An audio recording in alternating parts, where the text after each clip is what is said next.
வட சென்னையும் தென் சென்னை இணைக்கிற மையப்பகுதியாக இந்த டி நகர் இருக்குதுன்னு சொல்லலாம். அதனால எப்பவுமே போக்குவரத்து நெரிசல் அதிகமாக இருக்கிற இடம் தான் இந்த டி நகர். அதுவும் பண்டிகை காலம் எல்லாம் வந்துடுச்சுன்னு சொன்னால் சொல்லவே வேணாம், இந்த இடம் பயங்கர பிஸியாக இருக்கும்.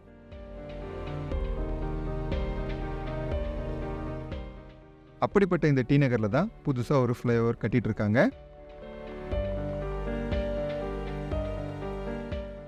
சிஐடி நகர்லேருந்து ஆரம்பிக்கிற இந்த புது ஃப்ளைஓவரை இப்போ இருக்கிற நார்த் உஸ்மான் ரோட் ஃப்ளைஓவரோட கனெக்ட் ஆகிற மாதிரி கட்டிட்டு வராங்க. அதாவது சிஐடி நகரில் ஆரம்பித்து நேராக நார்த் உஸ்மான் ரோடில் முடிகிற மாதிரி பிளான் பண்ணி கட்டிட்டு இருக்காங்க. அதனால இந்த நார்த் உஸ்மான் ரோட் ஃப்ளைஓவரையும் டெம்பரவரியாக க்ளோஸ் பண்ணி வச்சுருக்காங்க. இதனால சிஐடி நகர் அண்ணா சாலைக்கு போற வாகனங்களை எல்லாம் பனகல் பார்க் கிட்ட பெடஸ்ட்ரியன் பிளாசா வழியா Venkat Narayana road, Dandapani street, Burkit road, CIT Nagar main road வழியா அண்ணா சாலைக்கு திருப்பி விட்டுருக்காங்க.